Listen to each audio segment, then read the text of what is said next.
All right, what's going on, everybody? I am the one, the only, the WOOKIE, joined as always here by one Mr. Big Z. What's up, Z? Hey. We got Here to talk about some exciting Keyforge. Exciting stuff. JR? Hello, Keyforge community. And Dan is on assignment and has spotty internet connection. Yay. As we know it right now, he is infiltrating the depths of FFG to get us some answers. Yup. Okay. Crawling through the sewers right now. Anyways, moving along. We do got a ton of stuff to talk about today. Number one, we're just going to kind of get it out there, get it out of the way. It has been officially now stated that Dark Tidings will not come out next week as planned. Did they actually give us a date? They just said sometime in April, right? I've seen April 9th in a couple places from distributors. So that is the date. Our distributor told us April 12th. Ooh. Which I don't know if that makes sense or not. I didn't actually look I'm pretty sure I heard April 9th from mine. Maybe it was the 9th. I might have to go Which is ours. So I'm not sure what you're... Yeah, I had April 9th. It was originally scheduled, I thought, for March 12th. So with that being said, you won't be able to scan your decks in right away because someone has forgotten the password. Yes, there are decks out in the wild on the east side of the world. They will be scannable at some point in time. FFG is working on that, so don't freak out. Get your decks if you can, and we're prepared to scan them at a later date. But I'm not going to know that. Doesn't that just mean they'll almost certainly give extra shards when you can scan? Probably. I would expect something again. It's one for one. So we can get more vapor chairs? Well, the chairs aren't available anymore. I don't know if you listen to your own podcast, but we do say that they never were available, guys. Hint, hint. Nudge, nudge. You still see pictures of them if you go to the FFG OP page and go look at Vault Tour Prize Wall. Still lists the chair. Really? I just want a set of 12 decks with my name in them. That's what I'm really looking forward to, guys. For the 2,000 shards vault. So is that going to be Rock Grub Jr. now? Is that what decks are? Ooh. Ouch. Yeah. I'm going to go and pull that knife out of my back right now. Holy macaroni. So on that note, let's talk about why Ewok sucks at Keyforge. We have a whole nother article to go through, and just, I guess, okay, well, let's just go through why I suck at Keyforge. Today brought to you by JR. Hello, Keyforge community. This is my first time. Oh, it's not my first time in this chair. It's nice and warm. My name is JR, and I suck at Keyforge. Why do you suck at Keyforge, JR? Well, there are many, many, many reasons. However, today is all about not playing or seeing your own combo. And to this I say, what combo? There's a combo in a deck? Yeah, there is a combo in the deck that you borrowed.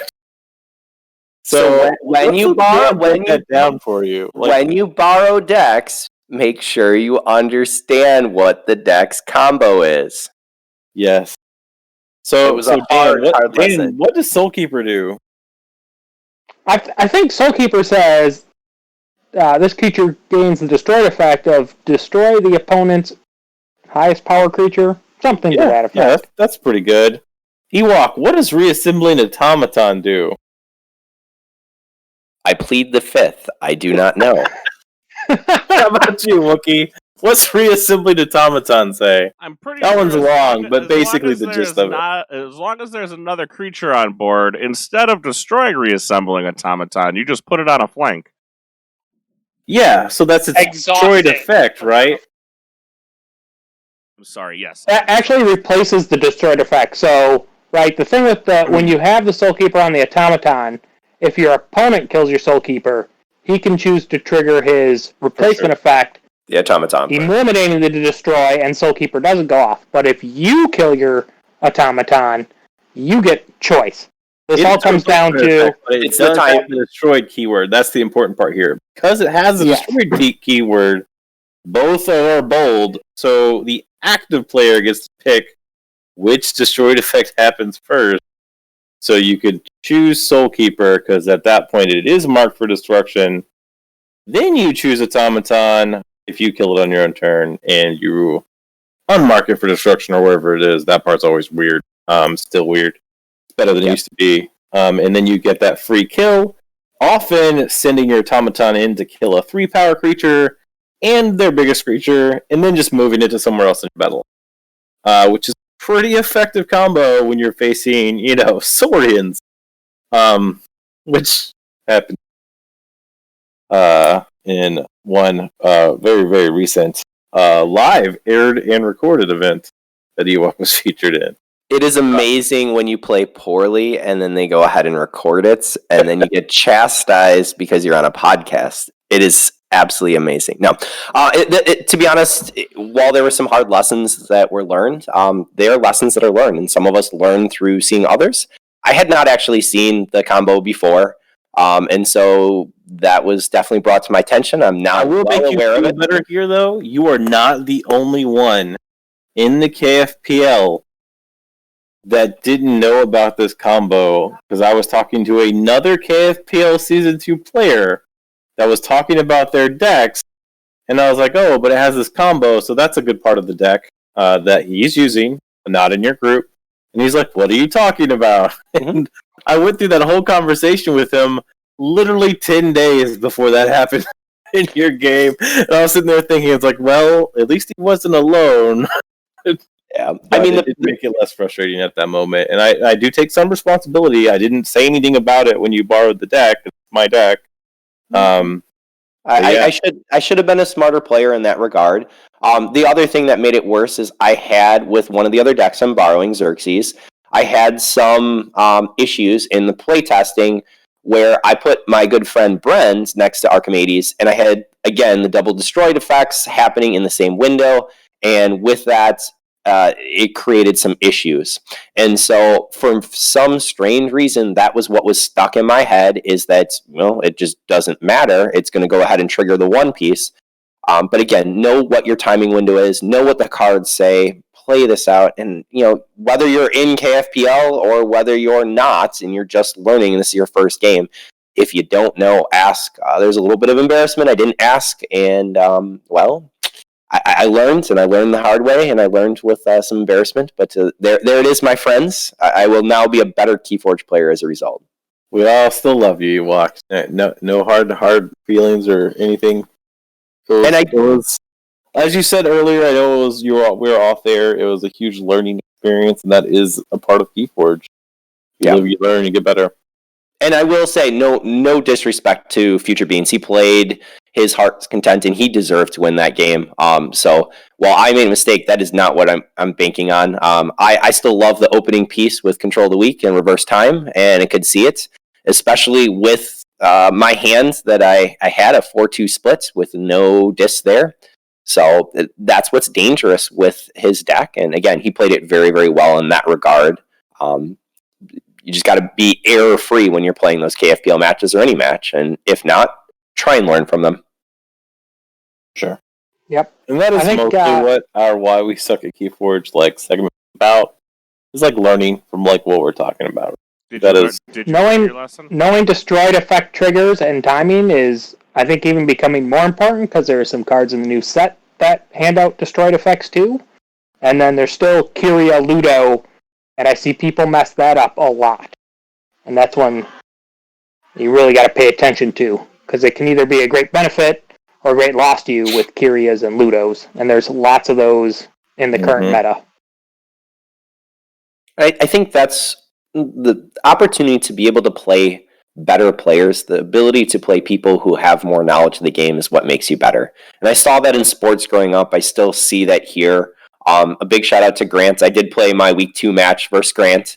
And, so there's lessons to be learned from all of these areas. I can tell you right away, I did pull an individual game win. The overall match went to Grant 2-1.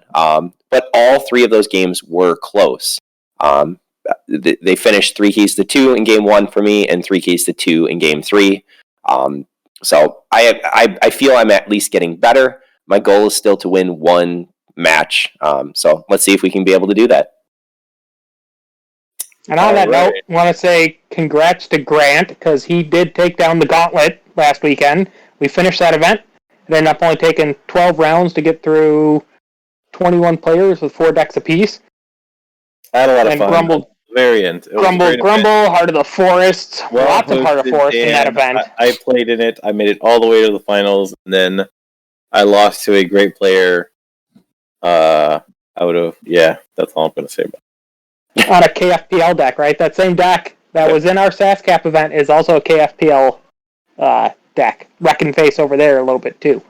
And I will tell you, in my KFPL match, I did ban that same sub 75 SAS Heart of the Forest deck.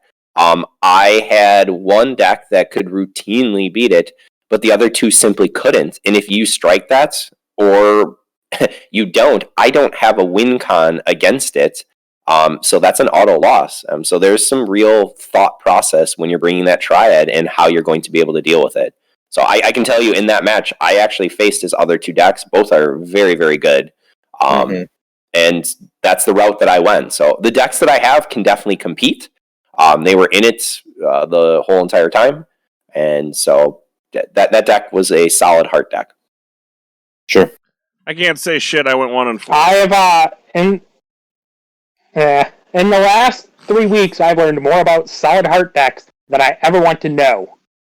I've seen a bunch, and they still make me cringe and cry a little bit. I was with Grant and Eric back in the day when we pretty well stress tested the heart decks. Never liked it then, don't like it now. We found one, decided that it could win games, and I decided I hated to play that kind of Keyforge, and haven't done that. Don't plan on to going forward. But either way, we've got more exciting stuff to come from than that. Yeah. Enough of that crap. Let's talk about the fun stuff. Well, Wookie, how did you do in the gauntlet? Oh, yeah. You actually made it out and played, man. Mine went straight to DVD, just like yours. I went 1-4. I took a deck. I took decks that I haven't played with in a really freaking long time. We're talking, I don't even remember what I played with now. Godsend, which I got in an AOA premiere when we were trying to make pre-releases a thing in the Milwaukee area, and that just never kind of panned out. That was the deck I got there, and then I brought out some oldies, but I hadn't played them in so long. I forgot a lot of the triggers. I made mistakes. And not only that, Dan likes to pair me up against this deck doesn't like Sanctum. Oh, look, Sanctum. This deck doesn't, I knew my AOA deck was, my options were garbage, and then Dan kindly pointed out to me that if I was not stupid, I could have asked for a deck, which I didn't, but is what it is. Yeah, so. I had plenty that could have been fine in that event. Yeah, I really, out of all the boxes I've ever bought, all my halfway decent AOA is all above 75. I mean, that's normally a good problem to have because that means good things. Yeah, but after 77, it dumps right down to 69. I don't have any in between there for some reason. So it's like 86, 81, 77, boo, 69. Like, where's all the decks in between? Was there a single Jenka deck in the field? Mine. If there was one, I didn't see it. Oh, yeah. Yep, you were playing. Because, my Big Fire would have been pretty good in that event. Yeah. But nobody played it. Yep. Sat home by itself. Yep. And then I played some other fun stuff, and just it didn't match up. So it is what it is, We all have those. That was Challenge. We used Challenge, and, it dislikes you. Mm. Weird. Maybe it's because I stopped payment on that day too, where you're like, hey, why am I still paying? I'm still paying for Challenge. Cancel payment, and then all of a sudden it's just like, yep, we're gonna give you all the hard ones. So, right. Yeah, but the event went very well. It was a lot of fun. We are talking about forming up some other kind of seal here, maybe for the end of March or early April. Not sure yet.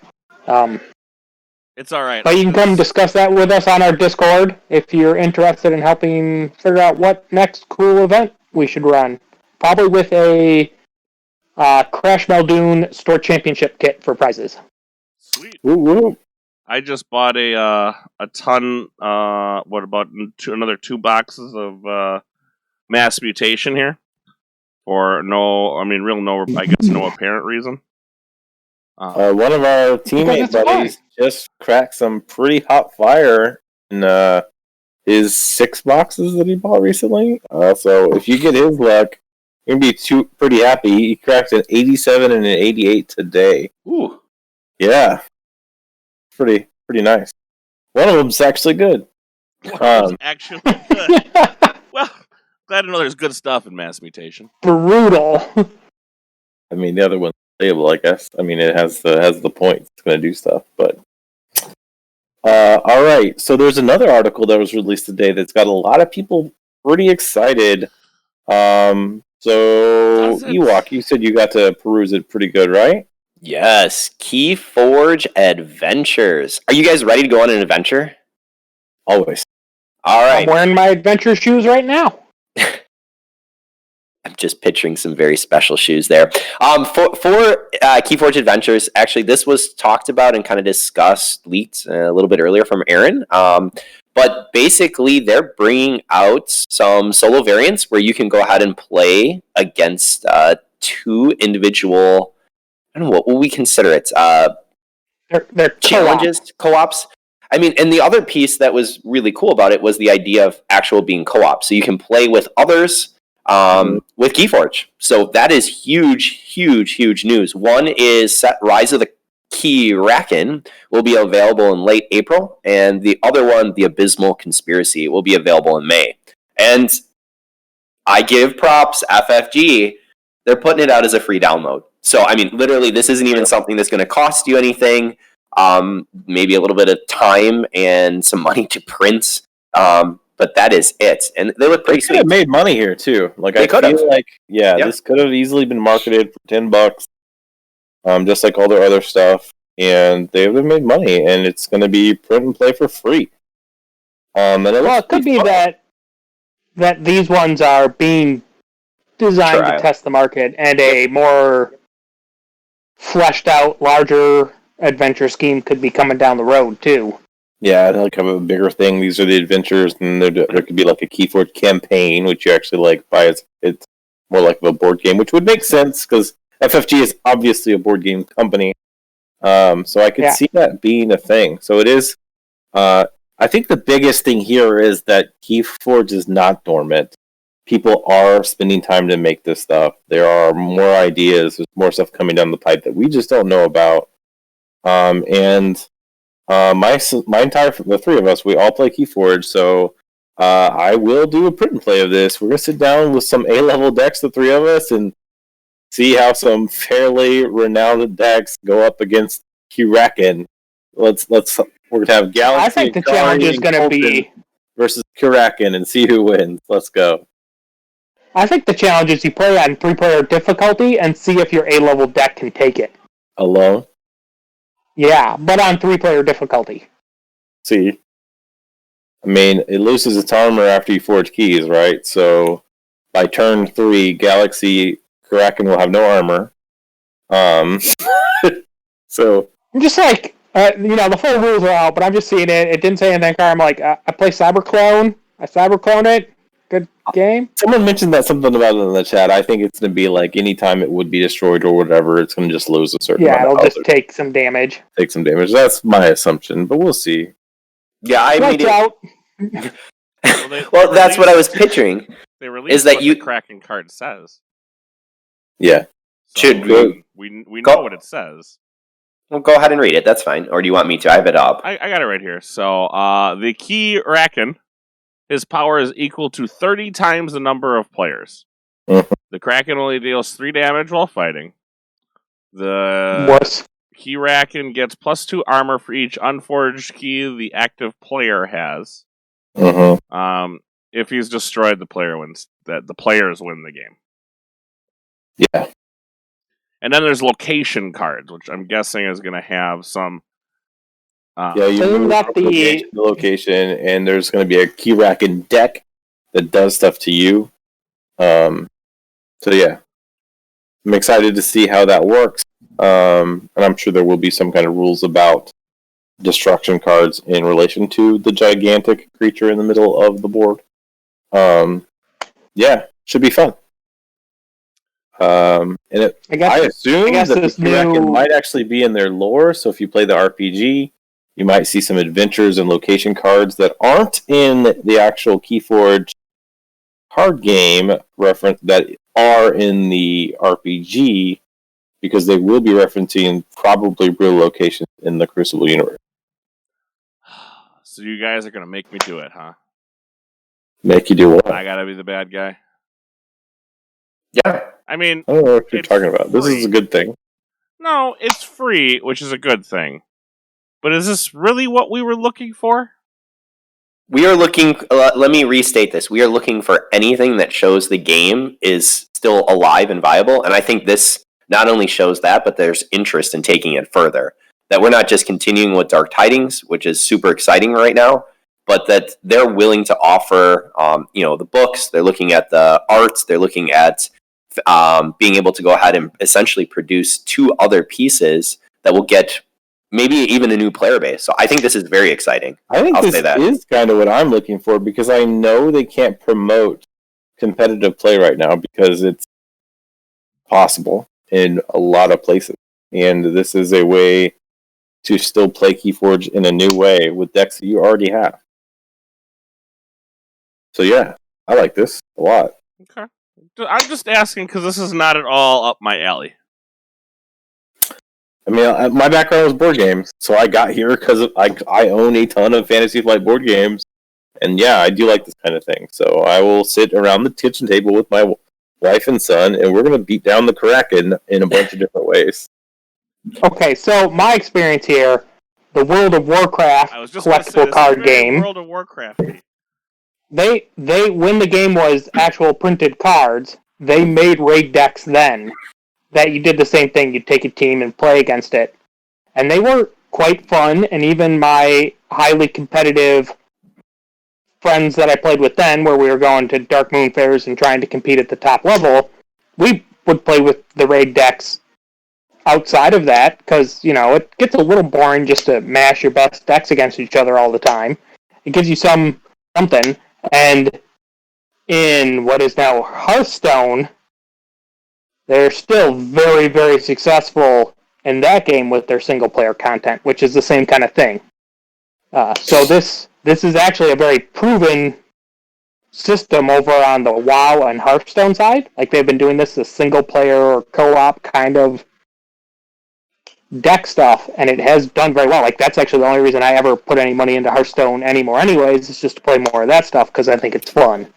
I was actually thinking about it, because other people are like, well, how can this be like compared to other people? Maybe people go start posting like how many turns it took. So I was thinking about that, and I think this is something that AC might have a competition for when it does come out. See, like, it has to be recorded, so yeah, it'll be a fairly long posted YouTube somewhere, or however you get it to us. But if you can record, a session that like whoever beats the bad guy in the least amount of turns could win some kind of prize. That could be something fun. Well, and it could be something fun. I'll say, Sheep, you and I played MechWarrior long ago, and one of the things that happened for each of the months is that they had different scenarios. So this is something that could potentially be brought out in the future, where there's scenario work. Maybe one person plays the deck, because you actually see that there's a deck that's provided with the Kraken. So there are options for Fantasy Flight going forward that they can actually create some fun little scenarios, and they were a blast. I mean, they weren't always equal when we played for MechWarrior, but we had a very competitive group, and we still got into that. So I'm looking forward to it, and I'm curious to see how they're going to interact with some of the purge, like Fangs of Gizelheart, or destroyed creatures with a power higher than 3 with Spirit's Way. But I assume that they've thought that through, and then there's actual answers, not just, here's a card or two that absolutely destroys it, bounce. But no, I'm excited to be able to see what's happening. And I'm honestly more curious about what's in the decks that they're going to provide. Yeah. And this is another thing. I think there will be some entrepreneurial people out there that might make some money off of this, although I'm not sure they should be. I'm sure that'll happen, so we'll see. Because, like, I wouldn't mind a fancy set of these cards. I'm not going to do that. Oh, I was going to say, you know what you can do, right?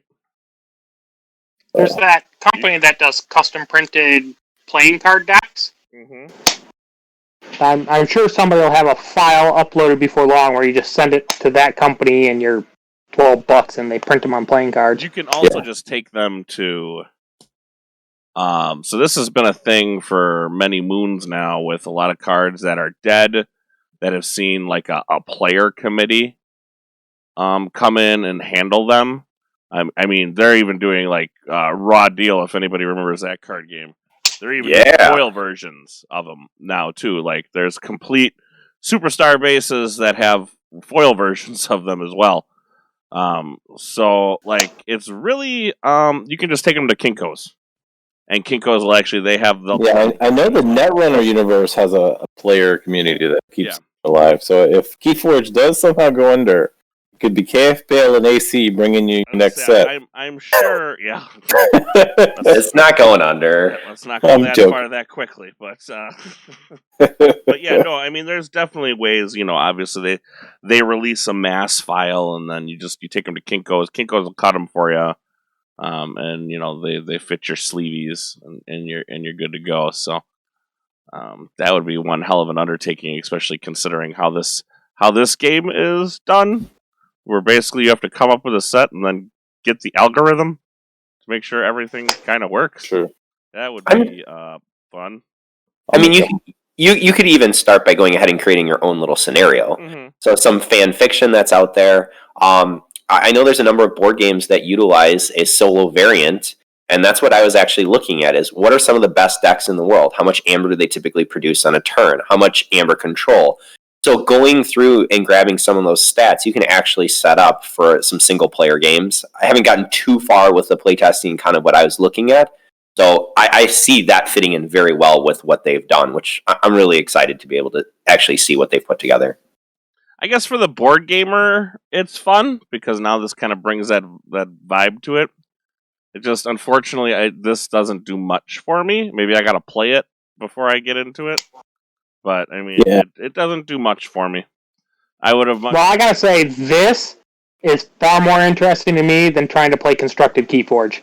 I'm twice as interested in this. Like, yeah, I agree with that 100%.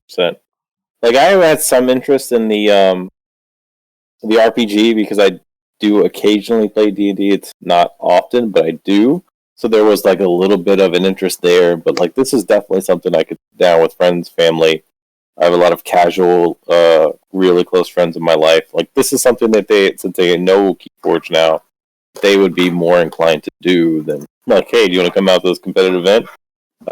You're probably going to get crushed because you haven't played in X amount of time. They would definitely do this. Like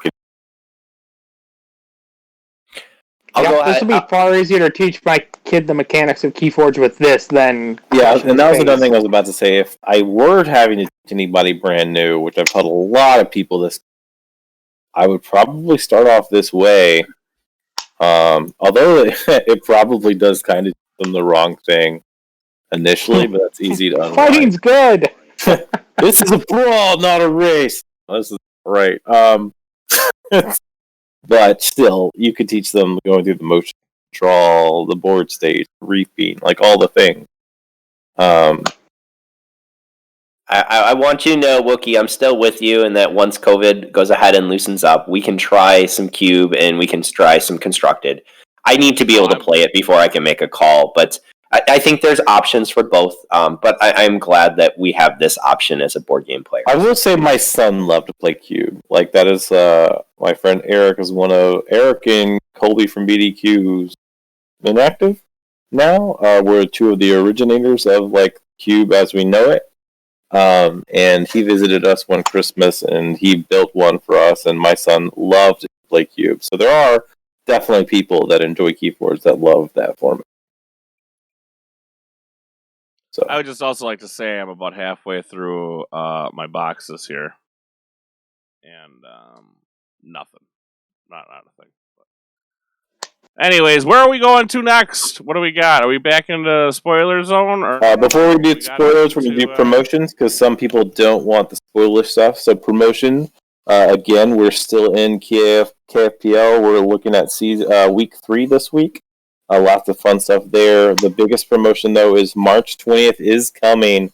Dual Survival. You pick whether you want SAS cap with restrictions, no hard, no Jinka there, 75 SAS cap, or unleash all the restrictions and go no restriction, any kind of deck you want, so you don't have to be pitted up. If you don't want to be facing a bunch of A decks, you can stay down in the SAS cap land. If not, go for broke and go that way. I will give you guys a heads up if you're listening to this show. Right now, we have fewer entrants for the SAS cap. So if you got some nice SAS cap stuff and you don't want to go up against the Juggernaut, sign up for our SAS capped version. And at this time, we have significantly less people signed up for that event, therefore making it a little bit easier to get your ticket into the Season 3. So yeah, try to earn your way. And that's really it. Dan, you're going to plug our 3 things going on? Yep, we still have Tuesday Night Sealed, Mass Mutation available, now French Worlds Collide available. And then, or you can bring your own too. Like if you can get your own deck at a local shop and open it for us on camera, you can bring your own decks. You don't have to buy them from me. So that's Tuesday nights, 8 p.m. Central. Thursday nights is open Chainbound at the moment, 8 p.m. again, and then Sunday is also Chainbound. Occasionally we'll put a SAS restriction there, or many of the players will play with it, although right now we don't have one. Those are all 8 p.m., and Tuesdays and Sundays count towards our store leaderboard and leaderboard decks. That's pretty fun. Alrighty, is it safe to put the spoiler alert out at this Yes, time? we are moving into spoilers, so if you are not here for this, keep forging keys, see you in the Crucible. The rest of you, come this way. Alrighty. Right, last week we talked about Logos. We were pretty excited to see what Logos had to offer. And this week, right, we're going to talk about, well, more Logos, because the set is now fully spoiled. You can know every card that's in the set. So we're going to talk about Logos again, and I don't think our excitement has been dampered one Not little at bit all. for Logos. I am still super pumped. It's always been my favorite set. It is now going to be the best house in any set of any house coming soon to a store near you of an ambiguous date. Which may or may not be April 9th. Which may or may not be able to stand. Right. But either way. So first card we missed last week is Professor Gwen, 2-power, 0 armor, skirmishing creature. Don't know. I'm going to guess it's a scientist, but we don't know. Fight, you may choose a card from your archives and put it into your hand. This is also an evil twin. I should state that. Yes, it is an evil twin. That is its rarity, but we do know the real Professor Gwen, I think, is common somewhere. No, uncommon. So this is an uncommon evil twin. I just scrolled down a little bit. I like this because the amount and ways you archive, like normally I wouldn't care for this, but because of the way you archive, like a lot of that randomness, top 2 cards, all this crazy archiving, the fact that you're choosing the card that comes to your hand, this is almost as priority kill as a bat drone. I would say it's probably higher threat than a bat drone, because your opponent is going to want to keep coming back to Logos in the set. I wish it did have like elusive something. 2 power, 0 armor, not elusive. So it is as easy to kill as an Umbra or a Bat Drone. But even though I think its threat level is higher than a Bat Drone or Umbra, I think it gets killed less because people don't fully realize what this is going to do, and it starts beating their face. So I think it's going to get more uses. So I kind of like it. There will also be logo sets that just don't archive much. I mean, even with all the cards that are in this set, there will still be some that just don't archive much, and this guy will be kind of sad. You still think there are people out there that don't understand the power of archive? No, I'm just saying you will get a set of No, I was cards talking to Z. that does not actually. I think they'll understand the power of Archive. I just don't think they will fully appreciate it in live play, what this card can do. I had many people that could have killed, what was it called, Project Zix, that didn't, and that devastated them. Well, Project that card is tough to kill. He is a 6-power creature. I'm talking about scenarios where they could have, And they didn't chose evaluate not to. the scenario. He's correctly. even way better. Yeah. Yeah, and he's way better. He lets you This is just play a card. any card, any house, Doom. There you go. So I think there could be some underestimation of the card's value. I still think it is pretty easy to take care of. There's not a lot of creature protection in this set, so I guess I'm a little bit on that side. I am not hugely concerned about this because, I mean, you take a Logos card, you can play it. That's pretty good, but if you're already out of Logos cards in your archive, this guy doesn't necessarily do much. I think it does end up getting more use than it should. So, in the decks where he matters, he will be. But you're right. There are a bunch of decks where he will matter. So I mean, it's gonna. I guess she. It is a she, but well, we don't know. We have to ask them. They may be whatever they want to be. All right. So Dr. Viractor. Viractor? Right. This is part of a 4-card set, right? This is yeah. Linked rarity? Yeah, he's linked this to that. card is linked to. This is card 8. It is linked to 9, 10, and 11 in the logo set. So, Viractor is a 2-power, 0 armor human scientist with elusive, reap. Put an upgrade or action card from your discard pile on top of your deck. It's like a slow walls. I was going to say, do you want me to read the other ones and then we can kind of go through them all? Yeah. Alrighty. Go to Roof Lavatory. So, Roof Lavatory is a location artifact. Each friendly scientist creature enters play ready. There's a lot of those. Reckless Experiment. You'll get a Pip of Ember every time you play it. This creature gains Reap. Play the top card of your deck. Oh, that seems vicious. Anyways, let's go on to Groundbreaking Discovery. Get a Pip of Ember every time you play it. If you control Dr. Viractor, Roof Laboratory, and Reckless Experiment, destroy each card in play, unforge an opponent's key, and purge Groundbreaking Discovery. So gain an amber, destroy everything, your opponent unforges a key. This is literally the first time we've ever seen truly permanent key removal. All of the other ones are like temporary. You get the amber, or when the turnkey leaves, it comes back, or shenanigan thing. And it's a total board wipe. Yeah, and it's a gizmo. board wipe. It's a gizmo in there too. Yeah. It's pretty interesting, right? That seems pretty crazy. What did it say? Right? When was the timing? You just had to have all 3 cards? You gotta all have 3 cards are in play. cards. One of them's a creature, one of them's an upgrade, but the thing is, the artifact allows the creature to come in ready. The creature can reap come into play, Reckless Experiment. So now you can trigger Viractor to put a card back on top of your deck, and then use the Reap from Reckless Experiment to play that card, and then use Groundbreaking Discovery if it's in your discard pile to actually just blow up the entire board and have your opponent unforge a key. This is an interesting combo. I don't think it's is as devastating as our Data Forge scenarios. It's tough to set up, but I could. It is a 4-card combo, but with the amount of archiving in logos, I can't say it's not going to happen.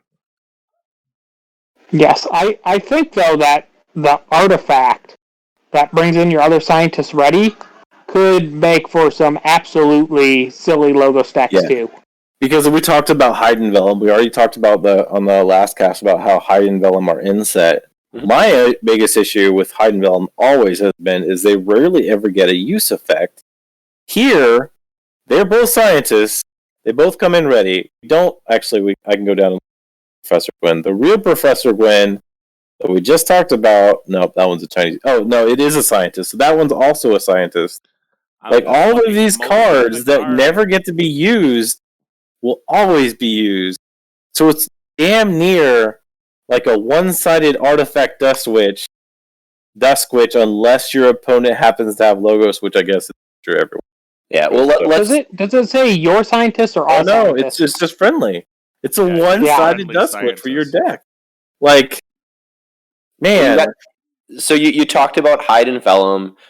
We actually did see that there is quite a bit of other items. You have some power that's going to come from Novu Archaeologist that's there. You actually get to go ahead and get some piece from Feel of the Researcher. It's just really shocking to see. You saw Professor Gwyn. You can see when we're going ahead and looking at Edai. There's a lot of witches that are here. Scientists. The Bilge Watchman is a scientist, so there's power. yeah. Is that other PI whatever? Is that the one that's Reap Draw 3? Yeah, if the tide is high, draw 3 cards. That's P.I. Sven, and that is also a scientist.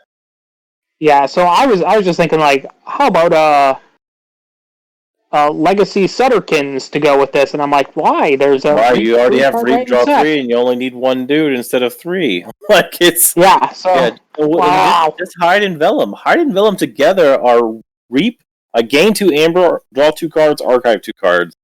That is a huge deal. Like, that's... Yeah, but now you're talking about 2 rares, essentially, in the algorithm coming together, so that's not going to happen. It's going to happen. Like, there will... Sure. Yeah. See, so I don't know. What's interesting is you guys, when I first saw this was not something that immediately jumped out at me. I was actually a little bit sad to see the combination because it's taking up 4 of your 12. But the more we keep talking about Roof Laboratory, I think that there is quite a bit of power in that. Yeah, for me, I'm not excited about the Forge because I think, honestly, you're giving up 4 slots here. But I don't want to see this in the Data Forge decks that we were talking about before.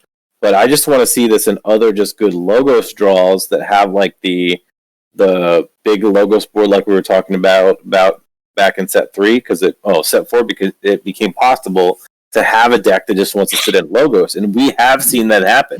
There are a bunch of MM decks that just love to play Logos and they wreck with it because of the Lethalogicas and all the stuff. We could see that again here where you just have these decks that are going to draw and archive constantly with all these scientists that are being played from hand. Ready. It's because, as we know, artifacts are hard to address. That's been a big talk this last week. But anyway, moving on from our 4-card combo. What's our next number? Oh shoot! I hit the wrong button. Number 15 is our next. 15. Number. Yeah, 15 is where we're going.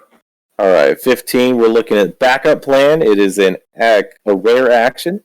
Archive the top card of your deck for each creature your opponent controls in excess of you. So this is kind of like a weird Dr. Millie, except it's not from hand. It's an action.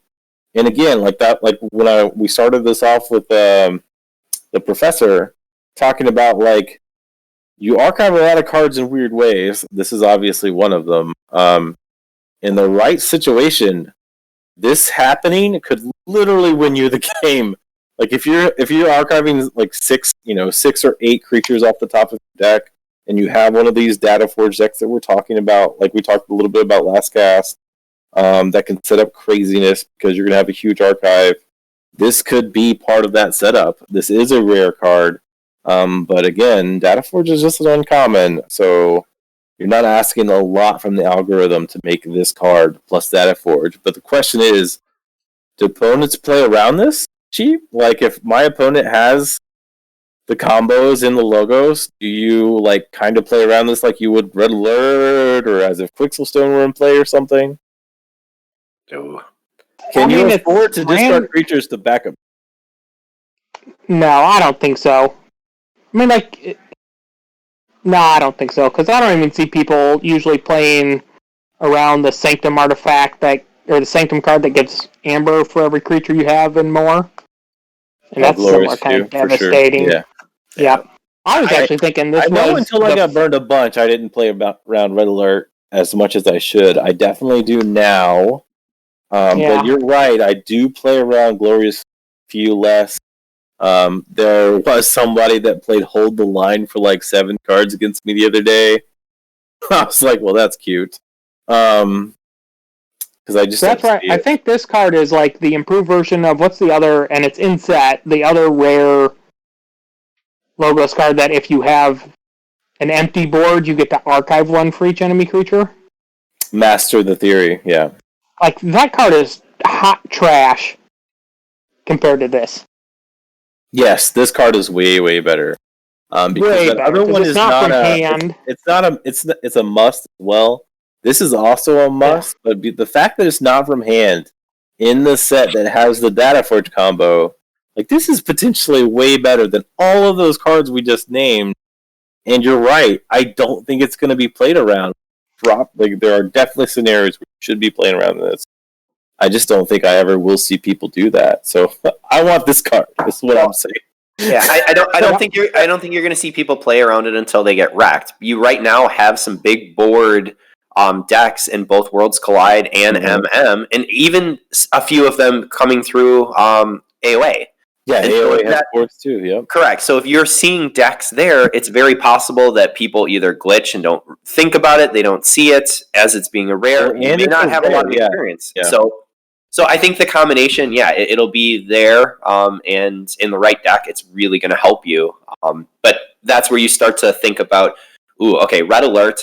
Is this creature really valuable for me? Is this what I need to throw down, or should I just discard it? And that we're going to have to think about. Sure. All right. What's our next number, guys? 17. Chronophage. Do you want to take this one, Eagle? Oh. Beast robot. Your opponent's artifacts and creatures gain Omega. God damn. This thing's broken. You couldn't tell that that Logos was Brad's favorite set, could you? Oh, Brad did not make this. Brad's effectively dead. No, Brad's fingerprints are all the way up to set 7. No, this set is led by Aaron. Yeah, It was Aaron was led lead by, design. but never mind. We'll talk about it off camp.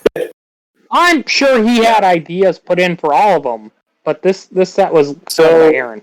It is important to note, like I mentioned, there's very little protection. I don't think there is any taunt. There's definitely not taunt on common. There's no ward in common. So there is a good chance that you can address this immediately. It is only 3 power. But again, this is almost more devastating than any witch has ever been. Yeah. Yeah. It just makes It's not Ember just look like a creatures. joke.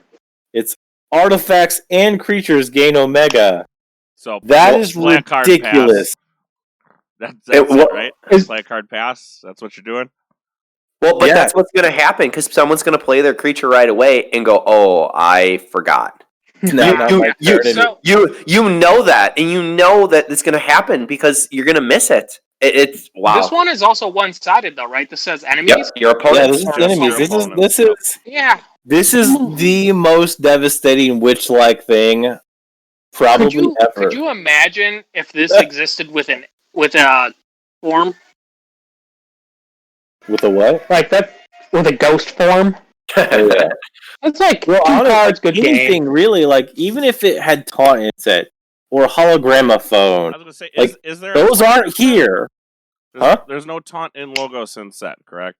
No, I was trying to There's no- scroll to find one. I'm like, is there any? no. There's Titan Captain did not come Corsage back. who can get it. He can gain taunt. Yeah, But- he can gain taunt, but he doesn't automatically have taunt. Correct. Yes.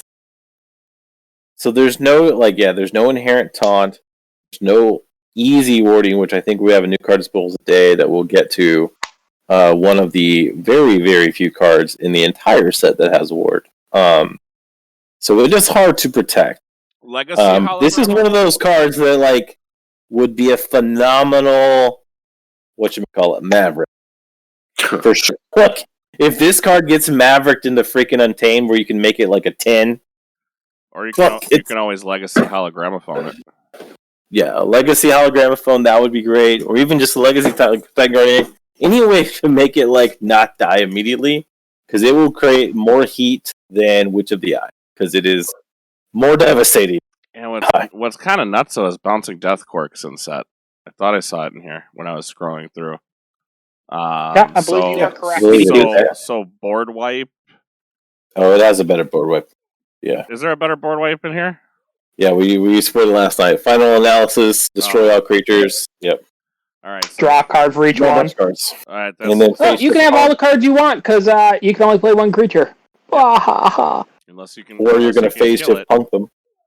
I mean, phase shift is back in set. Yeah, double phase shift Starline. I'm not thrilled about it, but it is what it is. Oh, wait till we get Not thrilled. I We're know. wetting ourselves. I know. All right. So now we're going to split down to card 24. Yep. Ruined City. Artifact. Rare. Has a pip. 1 amber. When you play, place 4 amber from the common supply onto Ruined City and archive a card. After a player plays 6 cards on their turn, if Ruined City is ready, move all of this amber to their... Okay. This is not, and there's like one of these style of cards in most houses that I've looked at, where it's put 4 amber on it and some silly trigger to, and then either player can get the 4 amber.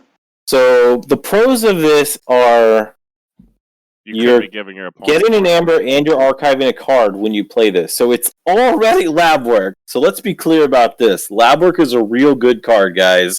Yep. This card is already doing lab work ability on play. It's going to come in tap. It's going to come in exhausted, so you cannot use it first. So if your opponent does manage to fire off 6 cards on a single turn, they're going to be the first to get the 4 amber, and then it's going to get destroyed. But this card exists in the set where you're almost like there's a bunch of Logos lines that will auto be able to hit the trigger at some point in the game, whereas like 99% of decks cannot trigger this effect. Right? Yeah, without a hot draw. Yeah, like minus bonkers luck. 99% of decks are not going to achieve this naturally in a game. Well, that we know of, this is probably the best one that I've seen as far as type of thing, because most of the time you're running a pretty big risk by doing these. Inherently, these types of Logos decks are already good at this. So yeah, this is a pretty good one, and and on top of all of this, even if your Logo set isn't good at this, it's still lab work, and it's super unlikely your opponent can do that, right? As long as they're not also playing a deck that decides to burn and turn in Logos. I mean, there are plenty of deck archetypes that'll play 6 cards in a turn. Yeah. And it could be taken, and it's just something you should be able to look at a deck and know. I mean, there's also just drawing 6 of the same house. This does happen. Yeah. Or card crafting for a week to make it happen.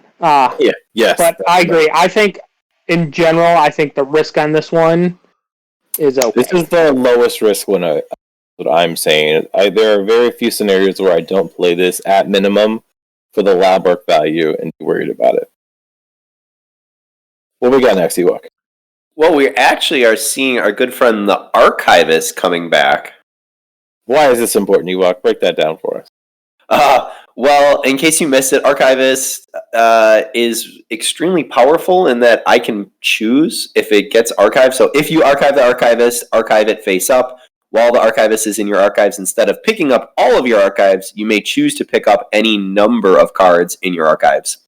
With everything that we've been talking about Logos being able to archive.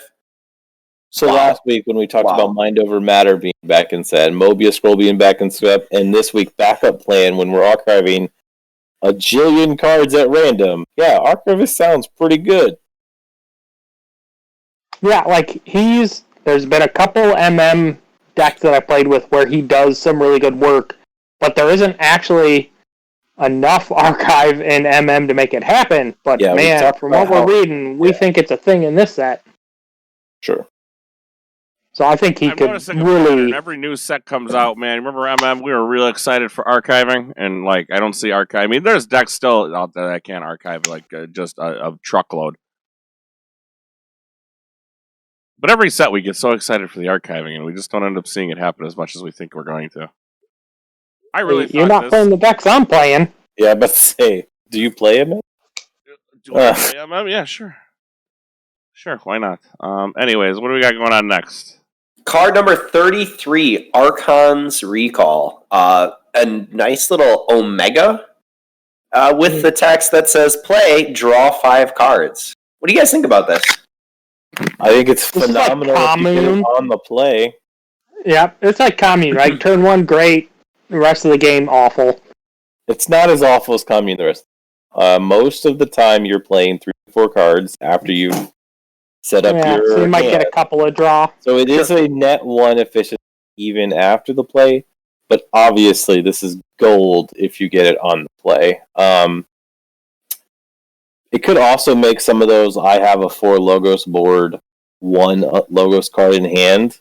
Like, that's a great turn then, right? You get your board action and you're playing your 1 card. Next turn, you have a 10 card hand. So I think it is way better than Commune. Not nearly as good as just like... I don't think it's as good as Eureka. I was just going to ask you, this card or Eureka? I take Eureka. Eureka. And what's interesting is, I mean, it's coming in with that action in an uncommon slot. So I don't think that's... Can you imagine 3 of these in a deck, though? Oh, no, I don't want to see that. I mean, you have a higher probability of pulling it on that open draw, but no. You also have a higher probability of having 2 or 3 of them in hand. And that's sad. That's sad. All right, next card. Should we move to Mecha Buoy? Mecha Buoy. Get an ember every time you play it. At the start of each player's turn, if the tide is high, they gain 1 ember. There are a lot of these cards, too, where it's symmetrical... Ish. Yeah, but I guess this is at the start of turn, so, like, this card's almost never going to go off, assuming you're both playing Dark Tidings and you're actually swapping Tide. Well, no, even if you're not playing both playing Dark Tidings, you can always force your opponent to not get this hammer. Right, that's what I'm saying. Yeah. Like, it's because during any active player's turn, they can turn the Tide off, then it moves them and it doesn't trigger. But this is another one of those cards I think is going to really hurt a lot of low efficiency decks. Like, I've always been on you need high efficiency. Over the time, I've identified and looked at some great high arc decks that don't necessarily need the efficiency. But this is there's a bunch of cards that are like this. I think there is an artifact in every house that has something like this that is going to force people to get chains in decks that are already slow. Decks that are already inherently slow cannot afford to add 3 chains to them. So this is an interesting, if the set in just base raw value is as good as the other sets, this swings it favor against all of those lower efficiency decks to the point where we could see a bigger lean towards high efficiency play decks, more zoomies that have archiving of their own. Because they're going to have to take chain. Yeah, and as it is an artifact and uncommon, I mean, you're going to have to be able to weigh, is 2 amber worth going ahead and taking those 3 chains each time? Well, 1 amber. At the start of each player's turn. So if I'm going to choose not to go ahead and turn the tide high, I'm giving you 2.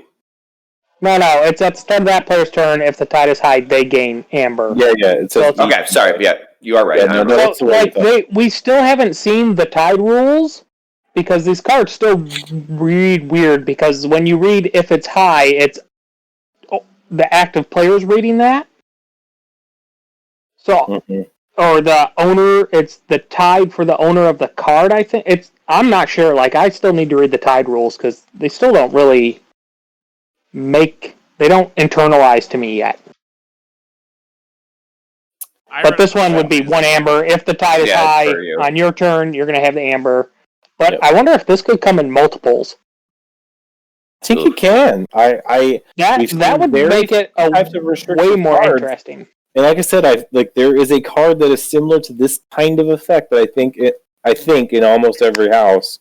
It's not like this exactly, but there's something along this line, and if you have 1 from each of them and that's down and you're forcing your opponent to constantly take the tide, that's a bunch of these in open format where you're not just facing Dark Tidings could be really interesting.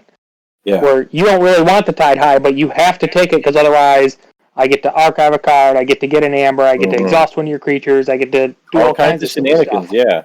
Not to mention the value of their cards are better. And then we have Mind Bullet is our next up. It's an uncommon action, card 43. On play, deal 1 damage to each creature for each card you've already played this turn. So this card is actually quite effective, but I am going to say I hate this. Players constantly forget what they've done during the turn. I've seen this as a TO of many events, including primes.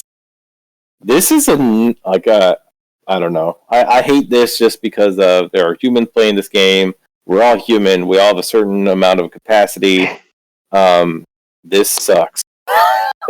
There is definitely some additional tracking in the set that is a pain in the ass. And this isn't the only one. The key cheat needs this too. Yep. Well, it's and then there's it's just the extra tracking in this set is going to be a little messy. Don't like it. Obviously, if you play on TCO is going to do that for you, and it's going to be fine. But like in real life, especially when you don't count these things and then use a wild wormholes type effect to trigger it. Yeah, because there are those in set, so you're not counting. You're just doing things because you're like, I don't have the card. Whatever, you do a bunch of things, and then you. The ship is wild wormhole. It is a lot of stuff. I really hate this card. Is what I'm saying. It's just. I think it's actually a good card. I hate it. So what's interesting is this is immediately making me think of Plague Rats because it's to each creature. Yeah. So. It's a two-sided, right? It kills your guys and their guys. It is a damage-based board wipe. Motion and vulnerabilities in set. I don't know. Is it? Yeah. Oh, who knows? I mean, I don't think that's enough to get really excited about, but it's something. It's something. All in all, this is yet a third near board wipe inside of this house. Actually, a fourth. Seems like it can play a lot of cards. A fourth near board wipe because you've got to count Mind Pattern away. So it is. I think it will be effective. It's on uncommon. I just don't like the mechanic in general. It will stress. I think it will cause some stress in games. It doesn't need to be there. In competitive. Who wants to do regular Professor Gwen? Sure. Professor Gwen. So 3 power, 0 armor, human scientist, and she has elusive. She is a creature uncommon with the reap ability. You may choose a card from your archives and put it in your hand.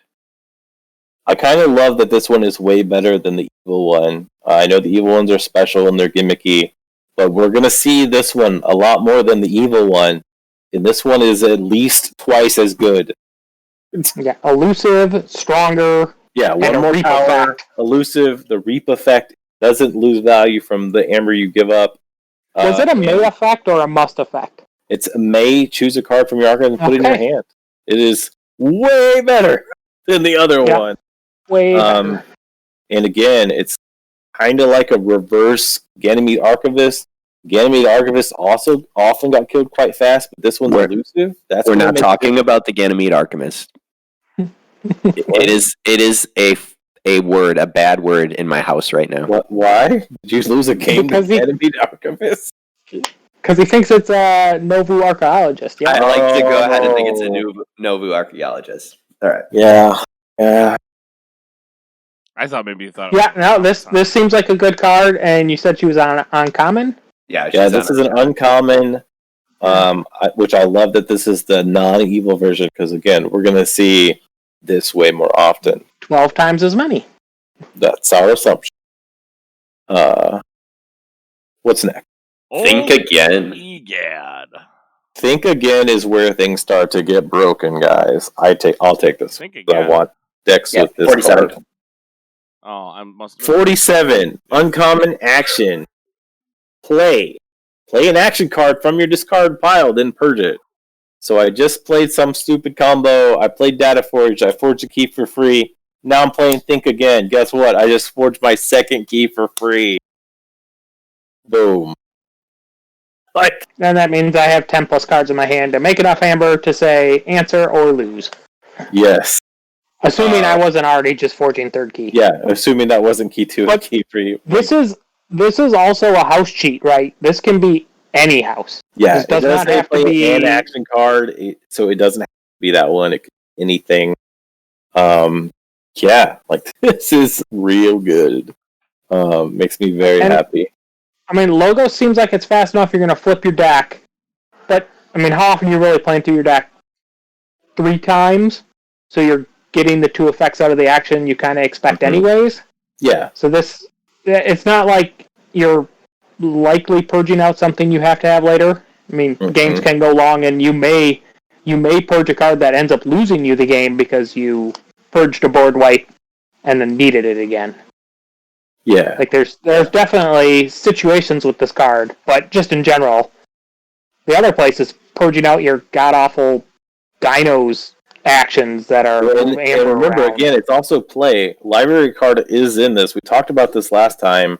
So this is another card, just like Phase Shift. As soon as you play it, you're basically getting 2 draws off of this under library card effect. Like this card just combos with so many things in this set. Like this is an uncommon that I will definitely be having searches up for, because just it existing in the deck means that there's potential brokenness.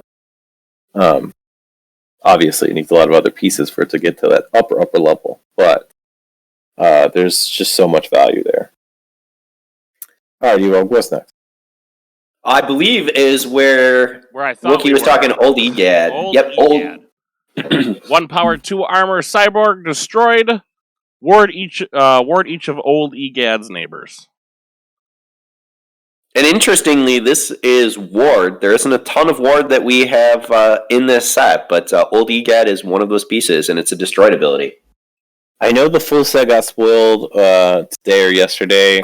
I know 4 days ago when I did a global search, which at that point was 95% spoiled cards, there were only 3 cards in the entire set that had the ability to ward a creature. At the time, this was one of the 3. So while I think this is a relatively bad card, it is very important to note that this is a way to ward your crazy scientist with Bouncing Death Quirk or whatever that has the Omega, and is also one of the only cards in the set that is going to do this. It's coming in at a common slot too, so that's important to remember. What are your common cards for each house? I don't know how I feel about having multiples of Old Egad in my deck, though. Especially knowing what Logos has as options. I think that would make me a little bit sad. I think the scenarios where I want Old Egad, like obviously, I love the draw. I love to play fast. I'm the guy that's going to be gunning real hard for the Data Forge deck and trying to manipulate that. That's what I want to see. That's what I want to play. But if we go back to that deck that had the 4 link card, and then the Omega Scientist guy, if I have that deck, I think I do want a couple Old Egads with Bouncing Death Quirk, because then I can set up my Super Scientist Witch that makes your guys all Omega, set up my combo that can unforge one of your keys, with some wording. This is one of the only ways to get that. So there's a line of logos that I could see where I want him, because I know this is the only way I can get my ward.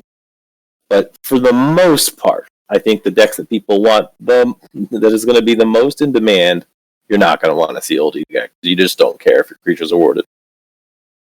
So, that's my 2 Old Egad. There is a deck where common or uncommon. He is uncommon. You will see him a lot. Just as much as Eddie, though. So, going over to 58, our next card, P.I. Sven, 2 power, 0 armor, human scientist. Coming in, creature, common, reap. If the tide is high, draw 3 cards. So how many of P.I. Sven do you want to see in regards to, compared to Old Egad? I only want to see Sven if I have the quad set where my scientists come in ready. I have had many decks with Professor Sudigan.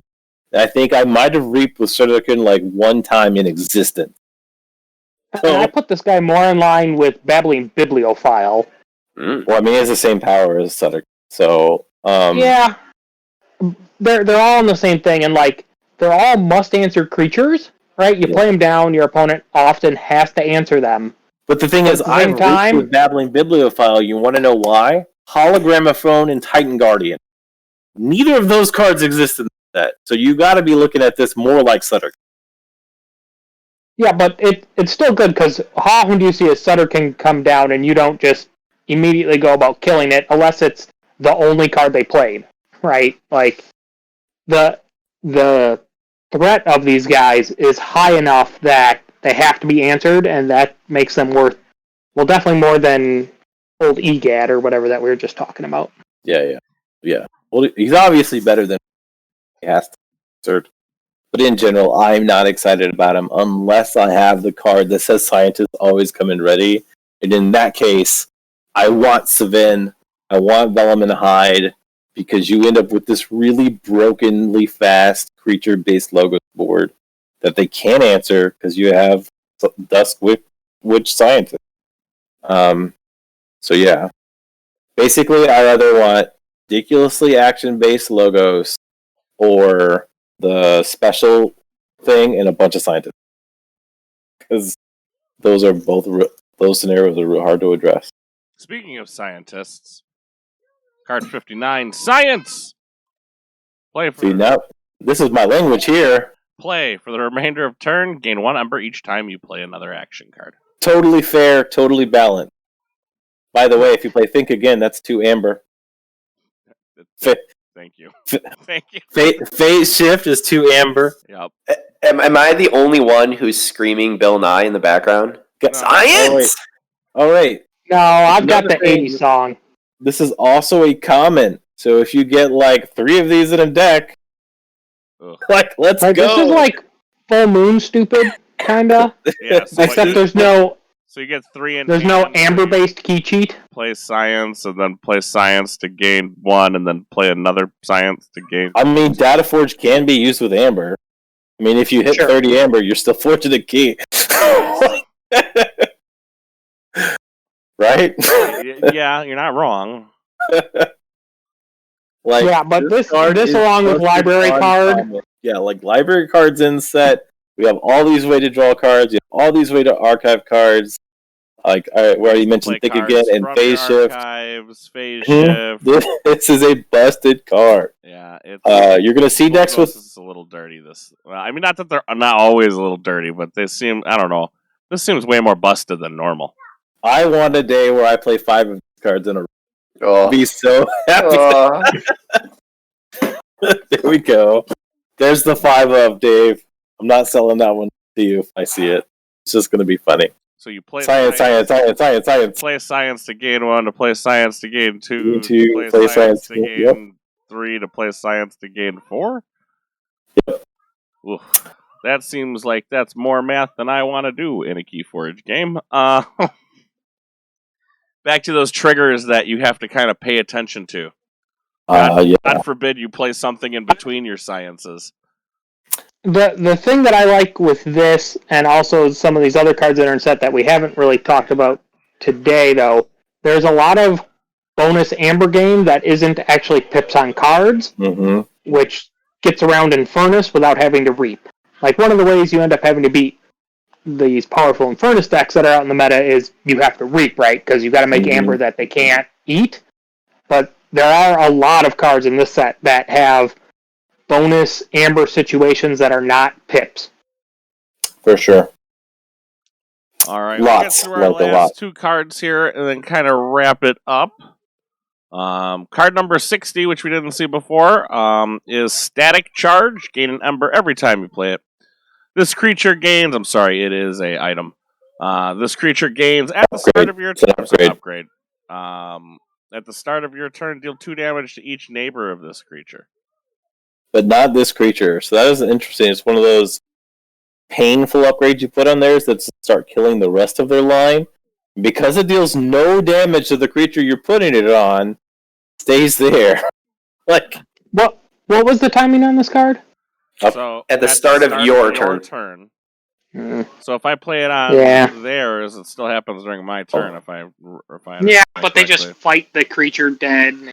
Not if it's got skirmish. It's a really slow answer, right? Because if you need to kill something, this is the card that doesn't, right? You But put it's it down and constantly go, killing okay. It's not like a real answer to boards. It is very No, I just- however, I just very like- annoying. I see it in my crazy. I see him playing my logo or my AOA because I'm an idiot and I still play AOA. And you put it on one of my guys, and I put my Merrick the Marked with an extra armor on it next to it, and just that's how I like to think about it. I Sure. suppose just put. I mean, Sanctum isn't set.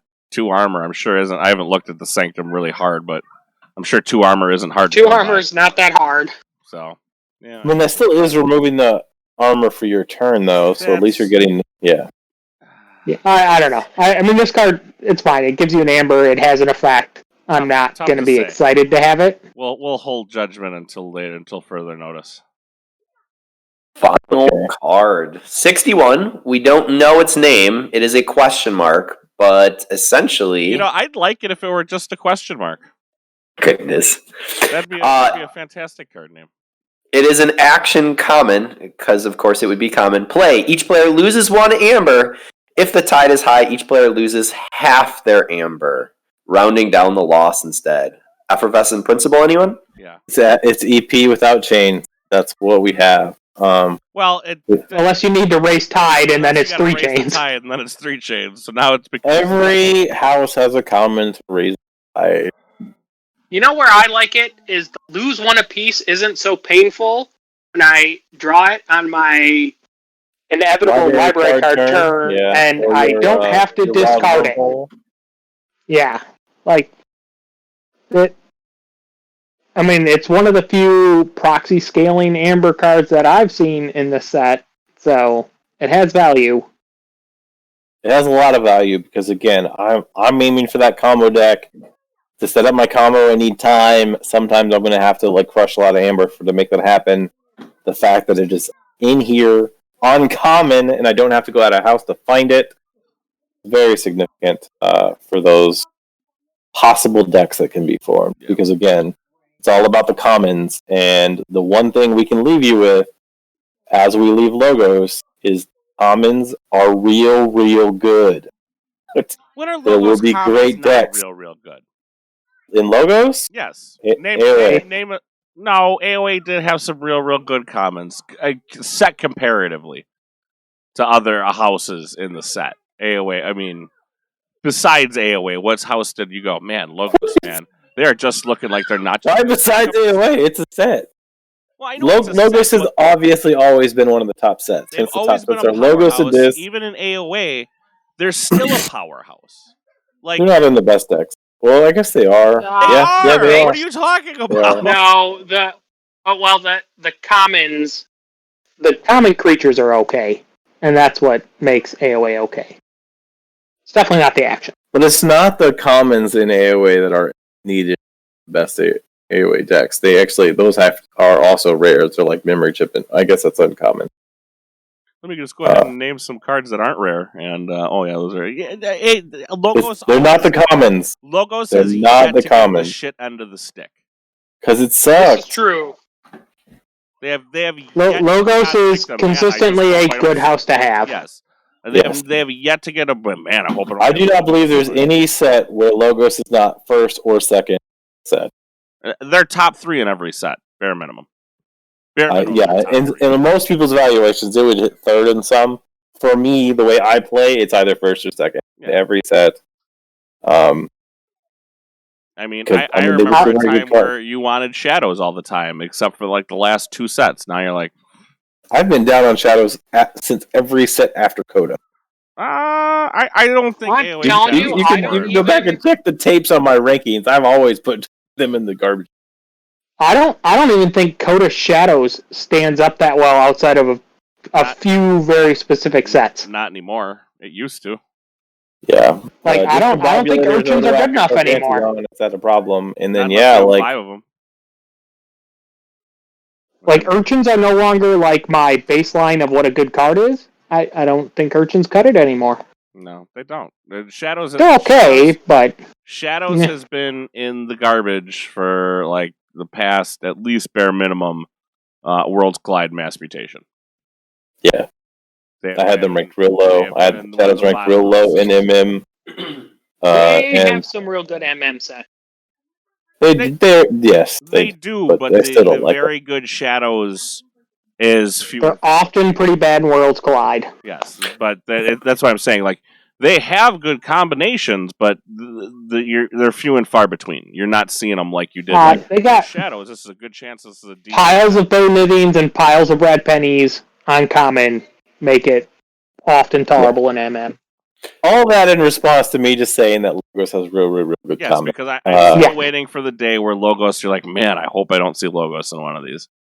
So what's interesting is there's I am most likely never going to play a Dark Tidings deck that does not have Logos. I will say that for sure. So here's the thing: is after Z buys his ridiculous DataForge deck, and then rocks the first Vault Tour with it, does DataForge get errated to purge it? I doubt it. And then Z cries. Well, I think there's more control. Then I'll use the other one. I'll use Keyforging Treaty after that. I think. Oh wait, it already has purge on that one. Damn it! When it comes down to the algorithm, I think there's more control than where we'd like to think. I think you would like to think that, but that seems to be given way too much credit. So. No, I don't think so. I mean, there's some stupid stuff, but again, the stupid stuff is very, very far in between. Because the stupid stuff in past has been on rare. Yeah, this is not on rare. This is true. Like how many triple dust picky double nature's call Chota decks exist?